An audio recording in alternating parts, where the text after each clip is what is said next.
Hello, everyone. My name is Jackson Cody. I'm a reporter with MassLive. I'm here today to speak with Boston College sophomore Gordon Wayne, who is a young man with a pretty incredible story. Gordon arrived at his college campus in Newton, Massachusetts just last week after walking roughly 550 miles from his hometown in rural Virginia. Gordon's journey was part of an effort to raise money to combat homelessness, an issue that has had a fairly drastic impact on his own life. So far, Gordon has raised more than $28,000 for his fundraiser, all of which will go to the National Alliance to End Homelessness, a nonprofit organization that aims to prevent homelessness in the United States. Gordon, thanks so much for joining me. How are you doing? I'm doing excellent. I'm super happy to be here, and it's just amazing. It's great to have you here. Are you still sore from your lengthy journey? My feet are starting to heal up a bit. They're starting to toughen up, and there's been a lot of walking I've had to do on campus still. So, but I'm doing great for sure. Well, take it easy for sure. Yeah. So Gordon, I first wanted to start off this discussion asking you about, how homelessness has affected your life and why it's such a, this issue is such a big stake for you.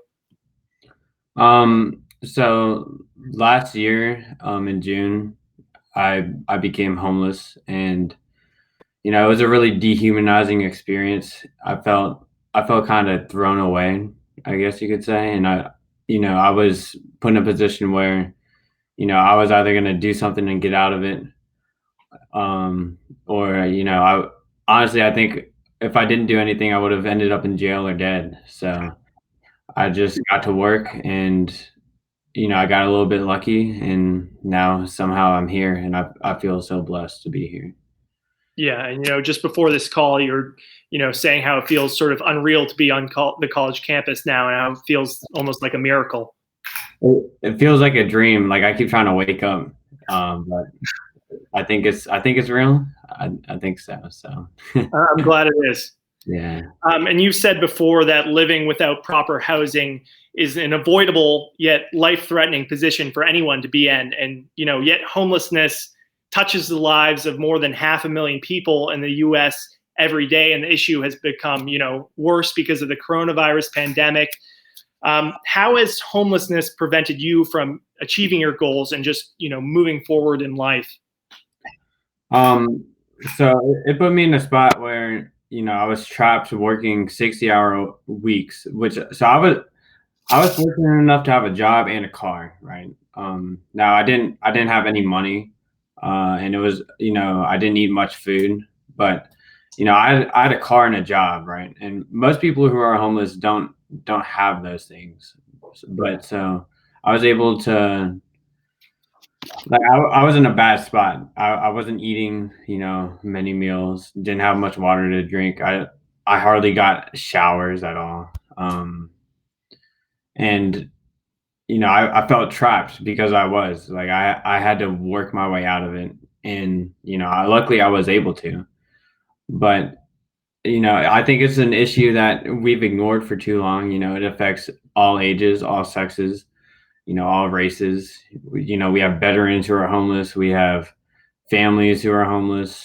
And, I think if we work together as a collective to try to, help our fellow man out, then we can end it pretty easily, I think, if we all work together. And that's what I assume your goal is with donating and raising funds for the National Alliance to End Homelessness. Can you talk a little bit more about that fundraiser? Yeah, so the National Alliance to End Homelessness is the best national organization, against homelessness. And so I was hoping that, me doing something that's pretty abnormal, I would say, would show how passionate I am about the issue, and hopefully raise awareness. And I think so far, I've raised a bit of awareness, and, I'm so grateful for all the support it's received. It means a lot. And, I want to continue to do that while I'm here at Boston College. My goal is very ambitious, but my goal is to have Boston become the first major U.S. city to completely get rid of homelessness. And so that's what I think my next step is here, is to help existing organizations here work together to, you know, at least start to tackle the issue more, and raise more awareness for it, because here in Boston, homelessness is a very big issue. There's many people who are homeless and they don't really have an escape. So I think if we work together, we can help make Boston be the first. Boston's number one at so many things. Sports. It's a wonderful city, and I think we can make it even better by getting rid of homelessness here. Absolutely, absolutely. And what has the response been to your journey and your fundraising efforts? I know you said you've received a pretty massive outpouring of support, and you've raised more than $28,000 already. And I know you've been tracking your progress pretty closely over social media, but what has the response been like? People have been very kind, and I appreciate that. I think the issue, I'm only half of the equation. The other half is the people who have supported it. They've they've been the ones who've really pushed this issue up for me. Like I couldn't do this all myself, and that alone just shows how great people are up here. It's not something I'm used to at all. People have been so kind, and I feel blessed because of it, for sure. Yeah. And what would have helped you in the past more than a dozen months in your position of homelessness? What would have helped you in your position that you're trying to, now help others with? What support systems, I guess? Well, so especially at the start, I wasn't even thinking about any support systems. I didn't even know anything existed, honestly. I was kind of too consumed with what was happening to really think about that. But um, you know, I was really malnourished. Like a meal or two would have helped. Mhm. Maybe somewhere to go, like for the night, occasionally would have helped. There's like a really long waiting list, especially where I'm from. And And then where is that? That's in Virginia, correct? yeah, What? it's near Fredericksburg, Virginia. Uh, Okay. yeah, but there's long waiting lists, and then like if you get off the waiting list, you're only able to stay somewhere for a certain amount of time. So, the system is really not set up for you to, you know, be set up for success, because if you don't know where you're going to sleep at night, how are you going to be worried about, more like high, I love, Loftier goals. yeah, like, if you don't know where you're going to sleep, how are you going to worry about improving your position in life? If you don't know what you're going to eat, how are you supposed to worry about going to college, for example? Like, And that's what's especially amazing to me about your story, is the fact that you were able to, while you were homeless, apply and be accepted to Boston College. Can you talk a little bit about that process? yeah, well, so right before school was supposed to start last year, like mid-August, I finally had saved up a little bit of money. So I quit my job and I just went to school for, like, trying to figure out how to sign up, because honestly, I didn't even know if I was going to be able to sign up for the fall of 2019 semester. But luckily I was able to, and I overloaded on my credits. So I ended up taking 39 over 2 semesters. And, I worked really hard, and I was able to get all A's in my classes. And I wrote a pretty solid essay, so I was able to get into Boston College, luckily. And I don't think there's, honestly, like, it sounds pretty cliche, but I really don't think there's a better place I could have gone. This place is absolutely incredible, and trust me that I'll enjoy every moment I'm here. It I'm feels sure you will. Yeah. blessed. Now I'm particularly fascinated about your walk all the way from the south to the northeast. Could you describe for me, your 550-mile roughly journey, walking all the way from rural Virginia to Newton, Massachusetts? Yeah, so it was basically the same thing every day. So I would I would walk on state routes. So the most dangerous one I walked on was definitely Route 1. From in Virginia, there's like no shoulder, so I was literally on the road with traffic coming at me. Sometimes they would actually act like they were going to swerve into me too, and that happened like 3 or 4 times, I would say. But I put in my mind that nothing was going to make me quit. Like I was going to keep going no matter what happened, unless I said the only three reasons why I would quit is if I like went to jail for some reason, I got hospitalized, or a car hit me and I wasn't alive anymore. So I wasn't gonna stop walking no matter what. It's kind of dangerous, but like at crosswalks, like I would just keep going. Like I would look obviously, but I would like keep walking because I wasn't gonna let anything stop me from continuing to walk. And I got really bad blisters on my feet. My feet, they were really bad. Every step would hurt. And then also, my backpack was very heavy. I would say it was about 35 to 40 pounds. One time I ran into a cop, and then he lifted it, and he said he thought it was like 40 or 50 pounds. So the Jeez. bag, yeah, the bag was really heavy too. So that was a challenge. It would drain my energy for sure. But I had to walk.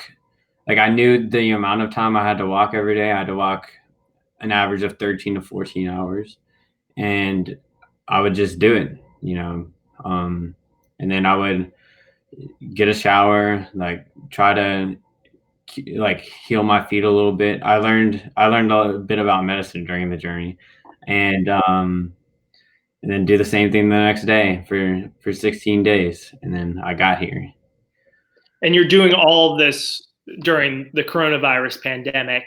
How has that impacted your journey? Were you able to make pit stops, stay in shelters, or anything like that? It definitely made it more difficult. So honestly, where I'm from, no one really takes the coronavirus seriously. It's kind of a different world where I'm from. Hmm. But I knew up here, especially like in the Northeast, it was taken very seriously. So I wasn't able to stay stay inside anywhere. So like I would have to like sit on the sidewalk outside of places. So it definitely made it more difficult. But it didn't make it impossible, luckily. So I just kept going, and I dealt with the circumstances. So Yeah, and I saw the pictures of when you arrived on campus. You're wearing a mask and holding yeah. your, walking stick. What was it like when you finally arrived on BC's campus? Have you felt welcome there and excited to start off the school year, your first school year at BC? Yeah, so when I got here, I just couldn't stop smiling because this campus is so beautiful, first of all. And then also people have been very nice to me. It's been kind of weird too because a lot of people have like stared at me and stuff. Uh, I've seen people like take pictures of me, so it's kind of weird because I'm not the type of person that want like desires things like that. But I feel like most people have good intentions though, so it's pretty cool. I definitely feel welcomed. And last year when I was living out of my car and I wasn't really talking to anyone, like it's a very big difference for sure, and it's a very welcome difference. So yeah, it's just been incredible. It's been incredible. Yeah, and Boston College, unlike some other universities, it is open to students at least partially. Have you found a sense of community during this coronavirus pandemic with other students? Have you been able to socialize, mingle, whatnot? Yeah, a lot of people have introduced themselves to me, which has been cool. It's only the first week, so I don't really have any like close friends yet or anything, but I'm sure that'll come as time progresses. And yeah, like I'm just ecstatic to be a part of this community. Yeah. Um, and can you talk with me lastly about what your plans are moving forward and next steps for you? What are you studying now at BC, and what's the plan? All right, so right now I'm undecided in business. I'm in the business school, the Carroll School of Management, And I think as time goes on, BC will really help me figure out which path I want to go on for my career. Now with organizations, I'm going to run for student government because I really care about this school being as great as it can be. Like it's already great, obviously, but I want to make it. My goal anywhere in life is to try to make it better than when I came. So I think that's a good way to do that.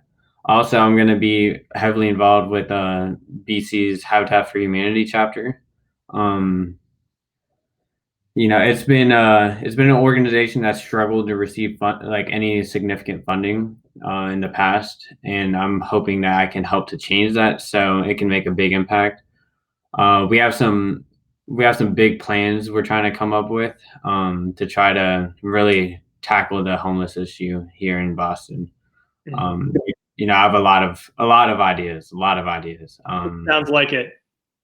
Yeah, like one of my ideas is I'm gonna try to like get a coalition of all the Boston area universities, and because like Boston College, it's great, but if we could get a coalition of all the universities to try to fight the problem, that would be the most effective way to tackle it. So now that's going to take a lot of steps, and even the chapter here at BC is not formed enough to do that yet. So it's going to take a lot of time, but I'm definitely willing to put in the work to try to make that happen. Like when I say that I want to make Boston the first city to get rid of homelessness, like I really mean that. I'm gonna do everything I can to try to make that happen. Um, and then also I'm getting a job here because I donated all my money to the GoFundMe, so I kind of need to get some money. And then I think I might do something else. I haven't really decided on anything further than that, but I'm definitely doing those three things. So that's my plan. Well, those are very lofty, very great goals and aspirations, Gordon. Again, I really appreciate you talking with me today, and good luck with the rest of your journey. Is there anything else you would like to add before we sign off? I think the general mission that I have is I want people to try to treat each other with more compassion. Like we don't know all the circumstances that go on in people's lives. Like if you see someone on the side of the street with a cardboard sign, most of the time there's a very negative attachment to that, and I kind of want to change that stigma. And instead of wondering why they don't have a job or just ignoring them, maybe just have a conversation with them and try to help them out, because no one deserves to be homeless, and we have so many amenities in life, and I mean, I feel privileged right now. I'm at one of the greatest universities in the country, and you know, not everyone has the ability to be concerned about how hot their coffee is, or it's too cold outside, because they have more pressing issues. And I think we could try to work together to treat each other with kindness and help each other get out of negative situations. So I think that's the least we can do as people. I don't feel proud of what I've done, because I feel like it's just the right thing to do. And I think if we all try to treat each other with kindness, a lot of our issues will go away, and it will be a genuinely happy society. Well, I can't argue with you there. Again, appreciate you talking with me today, Gordon. And for those just tuning in now, my name's Jackson Cody. I'm a reporter based in Springfield for MassLive. And I've been talking today with Gordon Wayne, a Boston College sophomore who walked roughly 550 miles from his hometown in rural Virginia to Newton, Massachusetts, to raise money for homelessness, an issue that has impacted his life directly and drastically. Thanks again, Gordon. Take care. No problem. Stay safe. Bye.